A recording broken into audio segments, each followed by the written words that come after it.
یہ تیسرے پیریڈ کا واقعہ ہے۔ ایم اے کی ساری کلاس حاضر تھی۔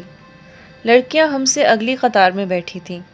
ان چولستانی ہرنیوں میں وہ سب سے آخری تھی۔ اکتوبر کا دن تھا۔ جس طرح بھٹی سے نکل کر مکئی کے دانے سفید پھولے ہوئے بڑے اور ٹھنڈے نظر آتے ہیں، ایسے ہی اکتوبر کا یہ دن تھا، بڑا پھولا ہوا اور سفید۔ اس سے پہلے کے تمام دن بھٹی دیدہ گرم تھے، لیکن یہ دن سفید سفید دھوپ میں کچھ پھولا پھولا بڑا بڑا نظر آتا تھا۔ کچھ دنوں میں یہ صلاحیت ہوتی ہے کہ وہ گھڑیوں کے تابع نہیں رہتے، اپنی گنجائش اور سمائی کے مطابق گزرتے ہیں۔ پروفیسر سہیل نے نئی کار جیسی اس لڑکی کی طرف نظریں اٹھا کر سوال کیا، اپنا تعارف کرائیے۔ داخلے کے دن سے لے کر اب تک ہم اس کے نام سے متعلق کئی قیافے لگا چکے تھے۔ چولستانی ہرنی اٹھی۔ اس نے کرسی پر ایسے بازو رکھا جیسے موٹر سائیکل کے سہارے کھڑی ہو۔ سر، میرا نام سیمی شاہ ہے۔ میں نے کینیڈا کالج سے بی اے کیا ہے۔ میرے سبجیکٹس سائیکالوجی اور ہسٹری تھے۔ پہلی مرتبہ تمام طلباء اپنے آپ کو باقی کلاس سے باضابطہ طور پر متعارف کرا رہے تھے۔ اس سے پہلے فرزانہ، اینجلا، طیبہ اور کوثر اپنا تعارف کرا چکی تھیں، لیکن یہ تمام لڑکیاں چہرے، مہرے اور لباس سے ایسی لگتی تھیں جنہوں نے اخباری کاغذوں پر چھپے ہوئے نوٹس رٹ رٹ کر بی اے کیا ہو۔ کوثر کے علاوہ ان لڑکیوں کی جنرل نالج اور علمی استعداد کورس کی کتابوں تک محدود تھی۔ کوثر حبیب اور سیمی شاہ ہماری کلاس کی آنکھیں تھیں، جگمگاتی، روشن، دعوت سے بھری ہوئی۔ لیکن کوثر حبیب متاثر کرنے سے پہلے بیک گیئر لگاتی تھیں، پسپا کرنے سے پہلے خود ہار جانے کی عادی تھی۔ اس کے ذہن کی بناوٹ ہی ایسی تھی جیسے بہت خوبصورت بلب روشن ہو، لیکن بار بار بجلی کا فیوز اڑ جانے کی وجہ سے روشنی میں تواتر نہ رہے۔ اور سیمی شاہ، وہ گلبرگی معاشرے کی پیداوار تھی۔ اس وقت اس نے موری بند جینز کے اوپر وائل کا سفید کرتا پہن رکھا تھا، گلے میں ہمائل مالا نما لاکٹ تھا، کندھے پر لٹکنے والے کینوس کے تھیلے میں غالباً نقدی، لپسٹک، ٹشو پیپر تھے۔ ایک ایسی ڈائری تھی جس میں کئی فون نمبر اور برتھ ڈے کے دن درج تھے۔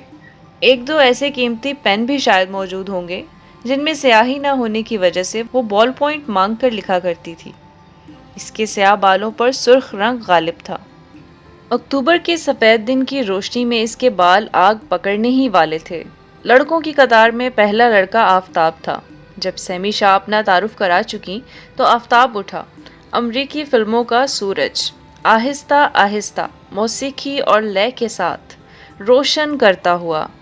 اس $6 ملین مین نے بھاری آواز میں کہا، میرا نام آفتاب بٹ ہے سر، میں اس کالج کا ہی اولڈ اسٹوڈنٹ ہوں، آپ مجھے خوب جانتے ہیں سر۔ پروفیسر سہیل نے اپنی آنکھوں پر سے چشمہ اتار کر کہا، لیکن تمہارے ہم جماعت شاید تمہیں نہیں جانتے۔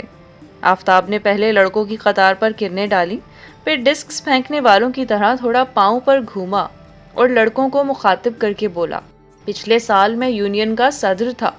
بی اے میں میرے سبجیکٹ سائیکالوجی اور سوشیولوجی تھے۔ میں اگر خود پسندی اور فلموں کا شوقین نہ ہوتا تو شاید بی اے میں ٹاپ کرتا، لیکن مجھے فرسٹ نہ آنے کا کچھ خاص افسوس بھی نہیں ہوا، کیونکہ جو لڑکی پنجاب میں فرسٹ آئی ہے وہ مجھ سے نوٹس لے کر پڑھتی رہی ہے۔ ویسے میری ریپوٹیشن والدین کے خوف اور اللہ کے فضل سے اچھی ہے۔ ساری کلاس ہنستی۔ لڑکوں میں سے کسی دل جھلے نے نعرہ لگایا، میاں مٹھو، میاں مٹھو۔ تعارف جاری رہا۔ 5 لڑکیاں اور 15 لڑکے جب تعارف کروا چکے تو فضا حالات، زندگی اور ناموں سے بوجھل ہو چکی تھی۔ شاید اس کے بعد کلاس ختم ہو جاتی اور جمائیاں شروع ہوتی، لیکن اس کے بعد ڈاکٹر سہیل نے میز پر سے چوک اٹھایا، بلیک بورڈ پر ایک بڑا سر، بڑی مونچھیں، چھوٹے دھڑ اور بڑے بڑے بوٹوں والا ایک کامک فگر بنایا، پھر اس کی آنکھوں پر چوکور فریم کی اینک پہنائی، فریاد کے انداز میں پھیلے ہوئے بازو کھینچے اور نیچے لکھا، it is me doctor Sohail, میں آپ کو سوشیولوجی پڑھاؤں گا۔ بلیک بورڈ پر تصویر بنانے والا پروفیسر ہم سے بمشکل 5-6 سال بڑا تھا، لیکن کہیں اس کے پاس ایک ایسا ہنٹر موجود تھا جو شیروں کو سدھارنے والے استعمال کرتے ہیں۔ اسے کبھی کورس پڑھانا نہ آیا، لیکن وہ ذہنوں کا جوڈو کھیلنا جانتا تھا۔ نظریات کی کشتی کرانا اس کا محبوب مشغلہ تھا۔ اپنے شاگردوں کی کھوپڑیاں کھولنا اور خالی پا کر انہیں جوں کی تو بند کر دینا اسے جی سے پسند تھا۔ سلی ہوئی زبانیں آزاد کرا کر طوطے کی طرح باتیں کرانا اور ریڈیو کی مسلسل زبان بولنے والوں کو چپ کرانے کا فن بھی صرف اسے آتا تھا۔ خوب آزادی برتتا اور ہر طرح کی آزادی دیتا، کوئی بات اسے کبھی شوق نہ کر سکی۔ سوشیولوجی کے ساتھ اسے دنیا کا ہر سبجیکٹ آتا تھا، اسی لیے اس کی موجودگی میں فضا تعلیمی تصنع سے ہمیشہ پاک رہتی اور طالب علم ایک دوسرے کے تشخص میں زیادہ غلطیاں نہ کرتے۔ پروفیسر سہیل نے اپنی گدی پر دایاں ہاتھ رکھا اور میز پر ذرا چونترا جما کر بولے، میں عمر اور تجربے میں آپ لوگوں سے زیادہ بڑا نہیں ہوں، لیکن چونکہ میری شادی نہیں ہوئی اس لیے مجھے پیار کرنے کے لیے صرف کتابیں ملی ہیں۔ ابھی تک میرا پیشن کتابیں ہیں۔ کلاس میں کبھی کبھی آپ لوگ کچھ ایسے سوال بھی کریں گے جن کا جواب مجھے نہیں آتا ہوگا، اور میں بدقسمتی سے اتنا متکبر ہوں کہ وہ سب کچھ برداشت کرتا ہوں، کسی اور کی علمی برتری برداشت نہیں کر سکتا۔ اس لیے آئی وارن یو، جب تک آپ میری کلاس میں رہیں مجھے گرو سمجھیں، میرے علم کو زیادہ مانیں۔ کبھی کبھی یہ بالکل شیلو ہوگا، آپ خود بات کی تہ کو بہتر سمجھتے ہوں گے، لیکن مجھے اس بات کا احساس دلا کر آپ کو نقصان ہوگا۔ میری چھاتی چھوٹی ہو جائے گی، میں اپنی وسکرز منوا دوں گا اور میری بیلٹ ڈھیلی ہو جائے گی۔ کون کون چاہتا ہے کہ میں احساس کمتری میں مبتلا ہو جاؤں؟ ہاتھ اٹھائیے۔ سوائے آفتاب کے کسی نے ہاتھ نہ اٹھایا۔ بھلا مسٹر آفتاب، آپ کیوں چاہتے ہیں کہ میں احساس کمتری میں مبتلا ہوں؟ آفتاب نیزے کی طرح سیدھا کھڑا ہو گیا۔ سر، اس لیے کہ آپ پہلے سے احساس کمتری میں مبتلا ہیں، صرف ہمارے چاہنے سے کچھ نہیں ہوگا۔ قہقہوں میں سب سے اونچا قہقہا پروفیسر سہیل کا تھا۔ اب کمرے میں تسلیس بند گئی۔ لڑکیوں کی قطار کے آخر میں سیمی شاہ، لڑکوں کی ٹکڑی کے سرے پر آفتاب بٹ اور ان دونوں کے نقطۂ اتصال پر پروفیسر سہیل۔ گفتگو ان تینوں کے درمیان جاندار سرکٹ کی طرح چلنے لگی۔ ہنسی ختم ہونے پر پروفیسر سہیل پھر گویا ہوا، میرے پاس فی الحال موٹر سائیکل ہے، کسی لڑکے کو ضروری کام ہو تو وہ مجھ سے چابی مانگ سکتا ہے، لیکن جو وعدے کے مطابق موٹر سائیکل واپس نہیں کرے گا وہ دوبارہ اپنے اس حق کو استعمال نہیں کر سکتا۔ اگر کوئی لڑکی بس سٹاپ پر کھڑی ہو اور ہاتھ دے کر مجھے روکے میں اسے لفٹ دوں گا، لیکن اگر وہ مجھے موٹر سائیکل موڑنے کو کہے گی تو میں اسے اتار دوں گا۔ اب آپ سب مجھے بتا سکتے ہیں کہ آپ کے پاس کیا کچھ ہے جو آپ دوسروں کے ساتھ شیئر کر سکتے ہیں اور کس حد تک۔ پین، ایک طرف سے آواز آئی، سائیکل کبھی کبھی، ٹشو پیپر ہمیشہ، نوٹس امتحان کے بعد، لپسٹک۔ سیمی شاہ بولی، گڈ، ویری گڈ، مجھے پتا چلا کہ ہماری سوشیولوجی کی کلاس کا GNP کافی ہے اور ہم اس پر اعتماد کر کے آسانی سے آگے چل سکتے ہیں۔ بائی دا وے، کیا آپ لوگ کچھ سمجھتے ہیں کہ فرد اور معاشرے کا آپس میں کیا رشتہ ہے؟ فرد کی آزادی بڑی ضروری چیز ہے، لیکن کیا کبھی یہ ممکن ہوگا کہ معاشرہ بھی اپنی تمام ذمہ داریوں سے آزاد ہو جائے اور پھر بھی قائم رہے؟ اب پروفیسر کی شکل بوڑھی ہو گئی، اپنی موٹر سائیکل جتنی پرانی۔ ہمیں معلوم بھی نہ ہو سکا کہ لیکچر شروع ہو گیا ہے۔ پروفیسر سہیل بڑی چالاک دستی سے فرد اور معاشرے کے باہمی ربط کو زیر بحث لا رہا تھا، لیکن کچھ ایسے باری باری گیند ہم سب کے کورٹ میں پہنچتا کہ ہم پوری ذہنی قوت کے ساتھ اسے پروفیسر کے کورٹ میں لوٹا دیتے۔ دیکھتے دیکھتے چہرے تمتمانے لگے، آوازیں تھیکی ہو گئیں، ہاتھ ہوا میں چلنے لگے۔ لڑکیاں جو نمازیں نیند کر بیٹھی ہوئی تھیں سوئے کے ساتھ برف توڑتی نظر آنے لگی۔ بات فرد اور معاشرے سے ہو کر اب دور جا نکلی تھی اور ہم Sweden, Thailand, Rhodesia, Mexico, Uganda کے مختلف معاشروں کا تقابل کرتے کرتے کبھی فرد کی محرومی کے متعلق سوچ رہے تھے اور کبھی معاشرے کی بیچارگی پر افسوس کر رہے تھے۔ پھر سیمی شاہ اٹھی اور بولی، سر، آپ کا کیا خیال ہے؟ اگر معاشرہ آئیڈیل ہو تو پھر کیا کوئی فرد کبھی خودکشی کر سکتا ہے؟ پروفیسر نے اپنے چھتے جیسے سر میں انگلیاں ڈبوئیں، پھر سوال کو لڑکوں کی قطار میں پھینک دیا۔ لڑکوں کی قطار سے جب کوئی خاطر خواہ جواب نہ ملا تو پروفیسر نے کہا، دراصل خودکشی ایک سمپٹم ہے۔ کسی معاشرے کے اندر اگر کوئی بیرومیٹر فٹ کیا جائے تو خودکشی اس کا آخری درجہ حرارت ہوگا۔ افسوس مس شاہ، ابھی کوئی آدرشی سوسائٹی ایسی نہیں بن سکی، اس لیے ہم تجربہ نہیں کر سکتے۔ لیکن خیال کیا جاتا ہے کہ سوسائٹی کا پریشر پاگل پن کو جنم دیتا ہے اور پاگل پن ہی خودکشی کا باعث ہے۔ اس کے بعد وہ ڈر قائم کے حوالے سے دیر تک بات کرتا رہا۔ ہم سب ایسی عمر میں تھے جب خودکشی سے ایک روحانی اور رومانی وابستگی پیدا ہو جاتی ہے۔ ایسے وجوہات کا جائزہ لیا گیا جس کی وجہ سے فرد خودکشی پر مائل ہوتا ہے۔ اقتصادی، معاشرتی، شخصی، ذاتی اور جبلی وجوہات۔ بالآخر بات خودکشی سے کھسک کر دماغی امراض اور پاگل پن کی طرف مڑ گئی، کیونکہ خودکشی نتیجہ تھی، وجہ نہیں۔ اصلی وجہ وہ دیوانہ پن تھا جس کی بنا پر انسان کئی احمقانہ اقدامات اٹھانے پر مجبور ہوتا ہے۔ انجلا شروع سے آخر تک خاموشی سے بیٹھی رہی۔ پروفیسر سہیل کے ساتھ ساتھ فرزانہ، طیبہ اور کوثر بہت گرم جوشی سے بحث میں حصہ لے رہی تھی، لیکن یہاں پر ان کی بولتی بند ہو گئی۔ پروفیسر سہیل بولا، آپ لوگوں نے فرد اور معاشرے کی کشمکش کو بہت خوبی سے سمجھا ہے اور بہت سے صحیح نتیجے اخذ کیے ہیں۔ مس فرزانہ ٹھیک کہتی ہیں کہ معاشرے کا پھندا جب فرد کے گردن پر بہت تنگ ہونے لگتا ہے تو کبھی کبھی فرد کو موت سے پہلے خود اپنے فیصلے سے مڑنا پڑتا ہے۔ کوثر نے خودکشی کی ان گنت وجوہات کو ایسے بیان کیا کہ اس میں ایک نئی دریافت کی سی تازگی پیدا ہو گئی۔ لیکن اب میں آپ لوگوں کو دعوت دیتا ہوں کہ سوچیں، خودکشی کا فعل جسے آپ سب متفقہ طور پر پاگل پن کی ایک معکوس شکل سمجھتے ہیں، اس پر غور کریں۔ خودکشی پر نہیں، پاگل پن پر، وجہ پر، نتیجے پر نہیں۔ پاگل پن کی اصلی وجہ کیا ہے؟ یاد رکھیے، پاگل پن جس قدر ششدر کرنے والی حالت ہے، اس طرح پاگل پن پیدا کرنے کی وجہ کو بھی حیران کن ہونا چاہیے۔ اب ہماری لڑکیوں کی ٹیم اس بحث میں لنگوٹے کس کر داخل ہوئی۔ پاگل پن کی دو وجوہات ہو سکتی ہیں۔ ایک تو فنکشنل وجہ ہو سکتی ہے سر، کہ بچہ پیدائشی طور پر نامکمل ہو۔ دوسری وجہ نفسیاتی ہو سکتی ہے، اور گہرا دیکھیے ان وجوہات کے علاوہ شاید کوئی اور وجہ بھی ہو۔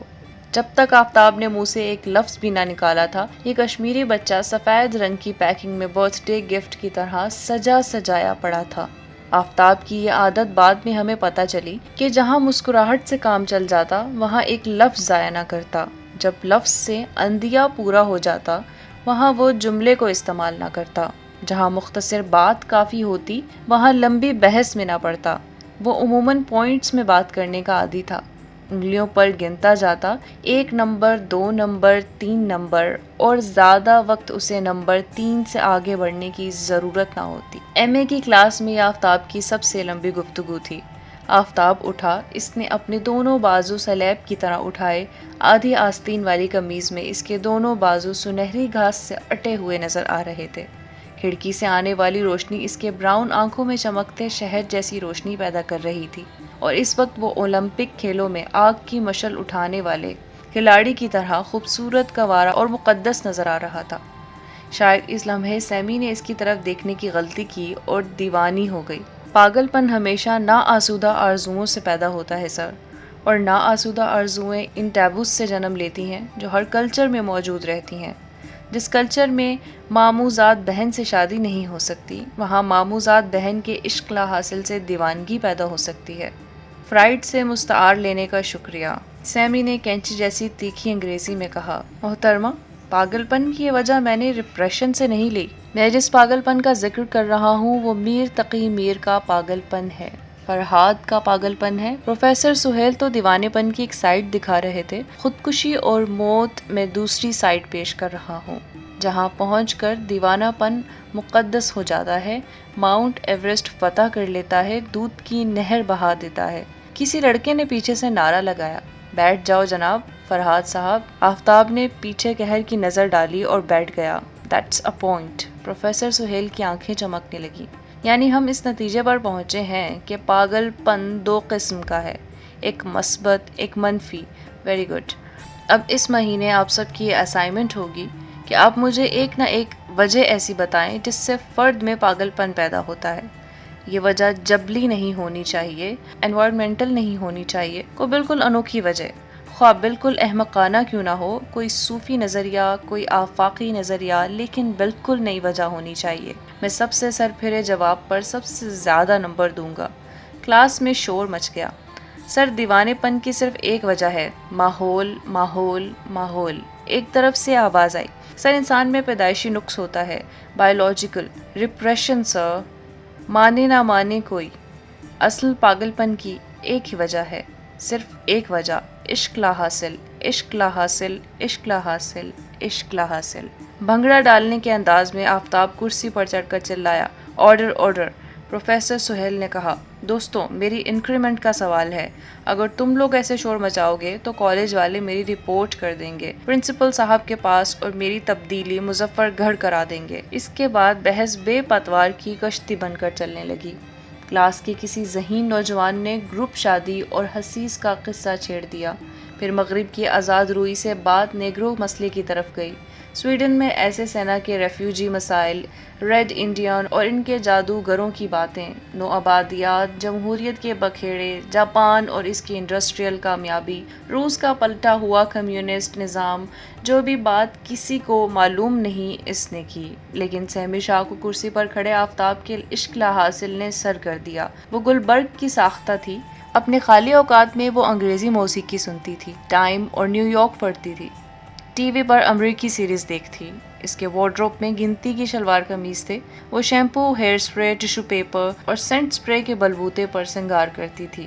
اس نے کبھی لوٹے اور بالٹی سے غسل نہ کیا تھا۔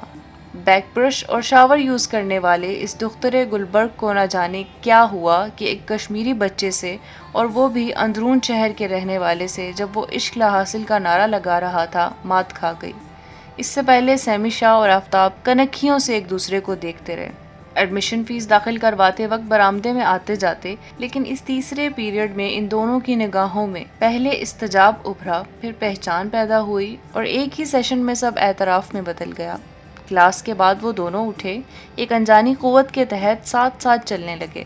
باہر پہنچ کر سہمی شاہ کچھ کہے بغیر آفتاب کی موٹر سائیکل پر پہنچ گئی۔ آفتاب نے سوال نہ کیا کہ اسے کہاں جانا ہے، اور وہ دونوں کسی فلمی منظر کی طرح آہستہ آہستہ سڑک پر فیڈ آؤٹ کر گئے۔ آفتاب جسم کے اعتبار سے بالکل یونانی تھا۔ اگر وہ کلاس میں موجود نہ ہوتا تو شاید میرا چراغ سب سے روشن ہوتا۔ ایک خاص قسم کا بغض، حسد اور اللہ واسطے کا بیر میرے دل میں اس کے خلاف پیدا ہو گیا۔ دوسرا دھکا مجھے پروفیسر سہیل سے لگا۔ اس سے پہلے میں ہمیشہ ایسے پروفیسروں سے پڑھا تھا جنہوں نے کئی سال پہلے کورس کی کتابوں سے نوٹس بنا رکھے ہوئے تھے۔ ہر سال وہ انہی مختصر نامچوں کے بلبوتے پر پڑھاتے آ رہے تھے، اور پینشن ملنے تک ان کی تعلیمی استعداد بڑھنے کے امکانات صفر تھے۔ جو نظریات انہوں نے سروس کے شروع میں مرتب کر لیے، ان کو بدلنا یا ان میں ترمیم کرنا ممکن نہ تھا۔ اسکول میں ہم ماسٹر غلام رسول کی پرورش میں رہے۔ ان کی داڑھی، زبان کی گھن گرج اور میز کبھی تبدیل نہ ہوئی، جس پر وہ کلاس میں آتے ہی اپنی جھڑی رکھتے تھے۔ ان کی داڑھی ہمیشہ کاسنی مائل سیاہ خضاب سے چمکتی نظر آئی۔ جس طرح تھانے دار ملزم کو لمبا ڈال کر گالیاں دیتے ہیں، ایسے ہی وہ ہمیں بینچ پر کھڑے کر کے ہماری عزت افزائی کیا کرتے تھے۔ ان کی آواز کا والیوم کنٹرول خراب تھا اور صرف اونچے سروں پر کام کر سکتا تھا۔ گرمیاں، سردیاں، ان کی وہی بلدار سیاہ چھڑی میز پر نظر آتی۔ چھڑی تک ہماری رسائی نہ تھی، اس لیے ہم میز سے بدلے لیا کرتے تھے۔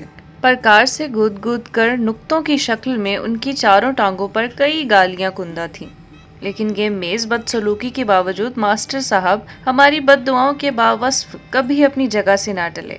اگر ان کے منہ سے نکل جاتا کہ جنگ آزادی 1647 میں ہوئی تھی، تو پھر تمام کتابوں کی تصدیق کے باوجود وہ اپنی رائے بدلنے پر رضامند نہ ہوتے۔ ان کی اس اٹل خاصیت کی وجہ سے ان کے تمام شاگرد ڈرپوک، گھنے اور بزرگ دشمن تھے۔ ماسٹر غلام رسول مغل بادشاہوں کی شان میں کوئی گستاخی برداشت نہ کر سکتے تھے۔ بابر سے لے کر بہادر شاہ ظفر تک تمام شاہ ان کے ہیروز تھے۔ اگر ان کے عہد حکومت یا ذات میں کوئی کوتاہی کسی کو نظر آتی تو وہ بلبلا اٹھتے۔ نکتہ چینی کرنے والے کو دلائل دے کر قائل کرنے کی ان میں صلاحیت نہ تھی۔ ایسے میں ان کا والیوم کنٹرول کھلتا جاتا اور وہ دلیل کی جگہ چنگاڑ سے اگلے کو قائل کر لیتے۔ نویں جماعت کے شروع میں کہیں سے توزک جہانگیری میرے ہتھے چڑھ گئی۔ میں سارا دن ہم جماعتوں کو اس کے واقعات سناتا نہ تھکتا۔ گو میں ماسٹر غلام رسول کی ذہنیت سے واقف تھا، لیکن نئی نئی جوانی چڑھی تھی، انا پن اٹھائے کھڑی تھی۔ میں نے ہم جماعتوں پر اپنا روب ڈالنے کے لیے ایک روز کلاس میں جرأت سے کہا، ماسٹر جی آپ نے توزک جہانگیری پڑھی ہے؟ جب تو ابھی تھوڑا تھوڑا چلتا پھرتا تھا تب میں نے اس کو پڑھا تھا۔ بیٹھ جا اور زیادہ علمیت نہ بھگارا کر کلاس میں۔ ماسٹر جی، میں نے ذرا سی اور کوشش کے بعد کہا۔ کیا ہے؟ اس میں کچھ ایسے واقعات درج ہیں جن کو پڑھ کر احساس ہوتا ہے کہ بادشاہ جہانگیر کچھ ایسا رحم دل بھی نہیں تھا۔ ماسٹر غلام رسول نے چوک کا ٹکڑا اڑیل میز پر مارا۔ نور جہاں سے شادی کی، یہ رحم دلی نہیں؟ کوئی بادشاہ کسی دوحاجو سے شادی کرتا ہے؟ اس کو کمی تھی کنواریوں کی؟ بول بتا، یہ رحم دلی نہیں تو اور کیا ہے؟ بتا۔ ماسٹر جی اور میں مختلف پیمانوں سے رحم دلی کو ناپتے تھے۔ جہانگیر نے ایک ملزم کو ماسٹر جی بکرے کی کھال میں بند کروا کے اوپر سے کھال سلوا دی تھی۔ ملزم تھا نا، کوئی بے گناہ تو نہیں تھا۔ سزا ہمیشہ بہتری کے لیے دی جاتی ہے۔ اب میں تم کو مارتا ہوں تو کیا اس کا فائدہ مجھے ہوتا ہے؟ بتاؤ۔ ساری سزا ملزم کے فائدے کے لیے ہوتی ہے، لیکن ماسٹر جی جو بکری کی کھال میں سلوا دیا گیا اس کو کیا فائدہ ہوا؟ بیٹھ جا اور بحثی نہ جایا کر اپنے بڑے بھائی مختار کی طرح۔ مطلب ہو نہ ہو بحثی چلایا جا رہا ہے، بولے جا رہا ہے۔ خیر سے مونچھیں آ جائیں سیدھی بدری تو بات کریں گے جہانگیر اعظم کی۔ وہ سکندر اعظم کی طرح ہر مغل بادشاہ کے ساتھ اعظم لگانے کے عادی تھے۔ اپنی مونچھوں کے سلسلے میں پہلے ہی میں کچھ شرمسار رہتا تھا، اس لیے میں چپ چاپ بیٹھ گیا۔ لیکن علمیت بگاڑنے والے لڑکے نے میرے اندر کہیں بغاوت کر دی۔ تعلیم و تدریس کی بڑی بد نصیبی یہ ہے کہ عام استاد عموماً اوسط درجے کا شخص ہوتا ہے اور وہ ذہنی، جسمانی اور جذباتی طور پر لکیر کے فقیر قسم کی باتیں سوچتا ہے۔ اسے ضبط و نظم سے، مڈل کلاس لوگوں سے اور پڑھاکو طلباء کو پڑھانے سے پیار ہوتا ہے، لیکن سارا دن وہ بڑی قداور شخصیتوں اور ان کے کارناموں کی تعلیم دیتا ہے۔ ایسے لوگ جنہوں نے کبھی معاشرے کے ساتھ مطابقت نہ کی، عام ترین ہوتے ہوئے وہ ایسے لوگوں کی تعلیم عام کرتا ہے جن کی سطح پر وہ سوچ ہی نہیں سکتا۔ ان کا اپنا کردار بچوں کو عام بنانے پر مصر رہتا ہے اور اس کی تعلیم بچوں کو خاص ہونے پر اکساتی رہتی ہے۔ اسکول سے بھاگ جانے والے بچوں کی جگہ اسکول میں نہیں ہوتی، لیکن ایسے ہی باغی بچوں کو بینچ پر کھڑا کر کے ہمیشہ ان کی عظیم شخصیتوں کی روشن مثالیں دی جاتی ہیں جو خود اسکولوں سے بھاگے تھے۔ ہر غلام رسول بچوں کو جینیس کی کتابیں پڑھا کر عام بنانے کی کوشش کرتا رہتا ہے، اور یہی تعلیم کا سب سے بڑا المیہ ہے۔ خاص لوگوں کی تعلیم اور عام لوگوں کی دادا گیری۔ میرے دل کے بینچ پر بھی ماسٹر غلام رسول کے ساتھ کئی قدآور شخصیتیں کھڑی تھیں۔ اس تضاد کے باعث میں عمر میں بڑھنے کے باوجود اندر سے نہ بڑھ سکا، اور میری شخصیت اس درخت جیسی ہو گئی جسے زیبائش کے لیے جاپان میں پالا جاتا ہے، جو سالوں پرانا ہوتا ہے لیکن جس کا قد ایک حد سے آگے نہیں بڑھ سکتا۔ میں اس لیے اس قدر محتاط تھا کہ کبھی کبھی بے عمل ہو جاتا۔ تجزیے کی حد تک تو ٹھیک ہے، لیکن عملی زندگی میں بھی سیدھے راستوں کی بجائے میں پگ ڈنڈیوں پر آوارہ کتوں کی طرح سرگرداں رہتا۔ مجھے کسی ایسے گرو کی تلاش تھی جو مجھے کھینچ تان کر اپنے علم جتنا بڑا کر دے، لیکن اسکول کے بعد ایک اور ماسٹر غلام رسول مل گئے۔ ان سے میری ملاقات BA کے پہلے سال میں ہوئی۔ پروفیسر تنویر ہمیشہ فورن سگریٹ پیتے۔ ان کے 3 پیس سوٹ بے داغ ہوتے، چہرے پر موٹے شیشوں کی اینک ہوتی۔ کلاسوں کے علاوہ وہ ہمارا ٹیوٹوریل بھی لیتے تھے۔ انہوں نے بھی ان گنت کتابیں پڑھی تھیں۔ ان کا مطالعہ مجھے مرعوب کرتا تھا، کیونکہ میری اولین تعلیم دیہاتی تھی، اس لیے میں فیوڈل نظام پسند کرتا تھا۔ وہ پکے سوشلسٹ تھے۔ تھیوری کی حد تک وہ معاشرے کی ہر مصیبت کو دولت کی غلط بانٹ سے منسوب کرتے۔ BA کے پہلے سال میں انہوں نے مجھے منہ کے بل گرا لیا، لیکن 1 سال ان کا سایہ بنے رہنے کے بعد مجھے پتا چلا کہ وہ ایک اور قسم کے ماسٹر غلام رسول ہیں۔ وہ دل سے سوشلسٹ تھے، لیکن صرف کتابی طور پر۔ ان کا رہنا سہنا، ملنا ملانا، زندگی بسر کرنے کی چھوٹی چھوٹی جزویات کسی فیوڈل لارڈ کی سی تھی۔ مشکل یہ تھی کہ وہ نہ اپنے سوشلسٹ نظریے پر تنقید برداشت کرتے تھے اور نہ اپنی طرز زندگی پر۔ اگر کوئی تضاد ان کے شاگردوں کی نظر پڑ جاتا اور وہ اس پر رائے دے دیتے تو پروفیسر تنویر سختی کے ساتھ اس کی آزادی رائے کی سرکوبی کرتے، جس کے وہ پرچاک تھے۔ BA فائنل کے امتحانوں سے کچھ دن پہلے کی بات ہے، وہ ہمیں کلاس میں سگریٹ پینے کی اجازت دے کر اپنے روشن خیال ہونے کا ثبوت دے رہے تھے۔ میں کھڑا ہو کر بولا، سر ایک بات ہے، سگریٹ مت بجھاؤ، ہم دوست ہیں، پوچھو اور بیٹھے رہو۔ سر آپ ہر روز ہمیں بتاتے ہیں کہ روپیہ 3rd ورلڈ ذلت کی جڑ ہے، پھر آپ اپنی کار بیچ کر معمولی موٹر سائیکل کیوں نہیں خرید لیتے؟ ابھی میں پختہ نہیں تھا اور نہیں جانتا تھا کہ عام طور پر قول و فعل کے تضاد سے بڑی قدر شخصیتوں کا خمیر بنا ہوتا ہے۔ پروفیسر تنویر کا چہرہ لال ہو گیا، انہوں نے اپنے غصے پر قابو پاتے ہوئے کہا، یہ بالکل پرسنل سوال ہے، بیٹھ جاؤ اور یاد رکھو تم قصباتی لوگوں کے مینرز بہت کمزور ہیں، بے وقوف گدھے، اگر میں کار بیچ دوں تو کالج کیسے آؤں؟ میری انا کو سخت دھکا لگا، اس لیے بحث کو اب چھوڑنا میرے لیے بھی آسان نہ تھا۔ میں نے پروفیسر تنویر کو زج کرنے کے لیے کہا، سائیکل پر سر، سائیکل پر، انسان کو عوام میں ملے رہنا چاہیے۔ یہ اسپیس ایج ہے گدھے آدمی، ہر کام بے وقت بچانا پڑتا ہے، اور تم مجھے سائیکل سوار بنا رہے ہو؟ لیکن سر چین بھی تو اسپیس ایج میں ہے، وہاں کے لوگ ایک دانشور انٹلیکچوئل سائیکل پر آئے اور تمہارے بزنس مین کارخانے دار 2 کوڑی کے 9 دولتیے کاروں پر گھومے۔ مر کر تو جگہ ملی ہے معاشرے میں، برسوں کی جدوجہد کے بعد گریڈ بڑھے ہیں، ہم بھی عزت دار زندگی بسر کرنے کے قابل ہوئے ہیں۔ سر لیکن آپ کے نظریات کے مطابق تو سوسائٹی میں کوئی طبقہ نہیں ہونا چاہیے جس سے عزت بے عزتی کا سوال پیدا ہو۔ اب پروفیسر کے منہ سے جھاگ اڑنے لگی، وہ دونوں بازو لہرا لہرا کر بولے، بیٹھ جاؤ بیٹھ جاؤ، مینڈ کی کھوپڑی 2.5 انچ کی ہوتی ہے اور اس میں مارکس کی نظریات بٹھانا چاہتے ہیں۔ بیٹھ جاؤ بھائی میاں، پہلے ٹائی کی نوٹ ماننا سیکھو، پھر ادھر آنا ان باتوں کی طرف۔ میں اپنی ٹائی کی نوٹ ہتھیلی میں چھپا کر بیٹھ گیا۔ پروفیسر تنویر کو کھوپڑیاں کھولنے کا عمل نہیں آتا تھا، وہ کسی کو ایسی تعلیم دینے کے اہل نہ تھے جو نظریے اور عمل کا فرق کم کر دے۔ لیکن پروفیسر سہیل ایسا چھپا ہوا کاغذ نہیں تھا جس پر مزید کچھ لکھا نہ جا سکے، وہ تو سلیٹ کی مانند تھا، لکھا، مٹایا اور پھر لکھ دیا۔ کتابوں سے اس کا شغف دیکھ کر مجھے بہت حیرت ہوئی، مجھے بھی عرصے سے کتابوں کی رفاقت نصیب تھی، لیکن کتابوں نے مجھ سے زندگی کی ہلکی طرف کو پوشیدہ کر دیا تھا۔ میں محسوس کرتا تھا کہ کتابوں سے محبت کرنے والے عموماً زندگی کی اس اہم سمت کو بھول جاتے ہیں، وہ اس قدر سنجیدہ ہو جاتے ہیں کہ مزاح مکمل طور پر ان کی زندگی سے نکل جاتا ہے، اور وہ لمبا جبہ پہن کر سارے وقت پڑے ہوئے نظریات کی لاٹھی سے دوسروں کی پٹائی میں مصروف رہتے ہیں۔ پروفیسر سہیل مختلف اور عجیب تھا، میری شخصیت پر کسی نہ کسی غلام رسول نے اپنی مہر لگا رکھی تھی، اس لیے بچے کی طرح، سادہ کسی گوار کی طرح متحیر اور کسی مسخرے جیسے ہنسوڑ پروفیسر سہیل کو دیکھ کر میں ہکا بکا رہ گیا۔ تعارفی کلاس میں ہی مجھے اپنی علمی دوستی سے گلہ پیدا ہو گیا۔ مہاتما بدھ کی دھاما پادھا سے لے کر موجودہ دور کے تازہ ترین علم پیراسائیکالوجی تک مجھے جو کچھ پیش آیا تھا اس سے اکتاہٹ پیدا ہو گئی۔ کاش میں بھی سادہ سلیٹ ہوتا، پچھلا لکھا ہوا مٹا سکتا اور پروفیسر سہیل کی دی ہوئی اسائنمنٹ کو اسی تازگی سے لکھ سکتا جس کی ہم سے وہ توقع رکھ رہے تھے۔ حالانکہ ابھی میں نے مضمون نہیں لکھا تھا، لیکن ابھی سے انہیں مایوس کرنے کا دکھ مجھے تھا۔ آفتاب کے حسن اور پروفیسر سہیل کے علم کے آگے گھٹنے ٹیکنے کے بعد میں نے تیسرا سجدہ سیمی شاہ کو کیا۔ غالباً اس میں اس کلچر کی جیت تھی جو دیہاتی لوگوں کو میسر نہیں آتا۔ میں نے اس سے پہلے اتنی مکمل شہری لڑکی نہیں دیکھی تھی۔ اسے دیکھ کر میں اشتہاروں کی دنیا میں پہنچ گیا اور وہ مجھے ہوائی سفروں پر بادلوں سے اوپر لے گئی۔ اس کا لب و لہجہ، لباس، اٹھنا بیٹھنا، جسم سے اٹھنے والی خوشبو، سب اس بات کی گواہ تھیں کہ وہ مجھ سے زیادہ مہذب ہے۔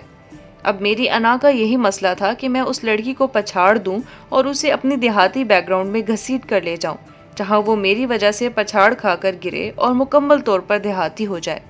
پھر اس کے صبح و شام ماں کی طرح لسی پیتے، دودھ دوہتے، چرگا کاٹتے اور بڑی بڑی ہانڈیوں میں ساگ پکاتے ہوئے صرف ہوں۔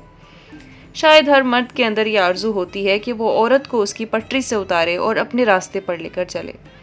اب یہ اور بات ہے کہ آفتاب مجھ سے پہلے ہی سیمی شاہ کو موٹر سائیکل پر بٹھا کر رخصت ہو گیا تھا اور اندرون شہر کے کلچر پر اردو میں پہلا لیکچر دے رہا تھا۔